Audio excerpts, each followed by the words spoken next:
এতিয়া শিক্ষা হেতুত আমি প্ৰায় 75% শিক্ষকৰ উপস্থিতি আৰু 60 to 70% ছাত্ৰ ছাত্ৰীৰ উপস্থিতি আমি পাই আছো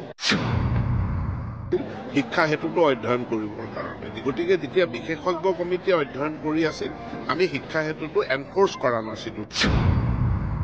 কেন্দ্ৰীয়ভাৱে মনিটৰিং কৰাৰ কাৰণে এটা বিদ্যা সমীক্ষা কেন্দ্ৰও আমি স্থাপন কৰিছো। মানে এইটো যাতে টিচাৰ ফ্ৰেণ্ডলি ষ্টুডেণ্ট ফ্ৰেণ্ডলি এটা এপ হয় সেইমতে আমি কৰিছো। শিক্ষা ক্ষেত্ৰটো ফুল প্ৰুফ নেকি ছাৰ? কাৰণ হাইলাকান্দিত এটা কথা ওলাইছিল যে কাষৰ স্কুলত এটেণ্ডেঞ্চ দি নিজৰ স্কুলত নাযায়, এনেকুৱা এটা প্ৰুফো ওলাইছিল। ADC এডুকেশ্যনৰ তাতে যে শিক্ষককো পোৱা গৈছিল তেনেকুৱা অৱস্থা। এতিয়া শিক্ষা হেতুত আমি প্ৰায় 75% শিক্ষকৰ উপস্থিতি আৰু 60 to 70% ছাত্ৰ ছাত্ৰীৰ উপস্থিতি আমি পাই আছো। আমি কেন্দ্ৰীয়ভাৱে মনিটৰিং কৰাৰ কাৰণে এটা বিদ্যা সমীক্ষা কেন্দ্ৰও আমি স্থাপন কৰিছো।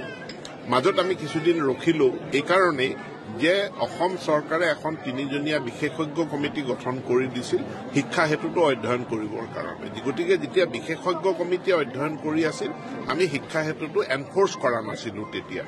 এতিয়া বিশেষজ্ঞ কমিটিয়ে প্ৰতিবেদন দিছে, গতিকে সেই প্ৰতিবেদনত যিখিনি ৰিকমেণ্ডেশ্যন বা আছে আমি সেইখিনি কাৰ্যকৰী কৰিম আৰু আমি শিক্ষা হেতুটো ভাল ধৰণে মানে এইটো যাতে টিচাৰ ফ্ৰেণ্ডলি ষ্টুডেণ্ট ফ্ৰেণ্ডলি এটা এপ হয় সেইমতে আমি কৰিম। শিক্ষা ক্ষেত্ৰত চাইন আউটটো কম্পালচাৰী নহয় নেকি ছাৰ? টিচাৰ্ছৰ চাইন আউট মইতো ক'লো যে এতিয়া আমি এইটো এক্সপাৰ্ট কমিটিৰ ৰিপৰ্টৰ পাছত আমি নতুনকৈ আৰম্ভ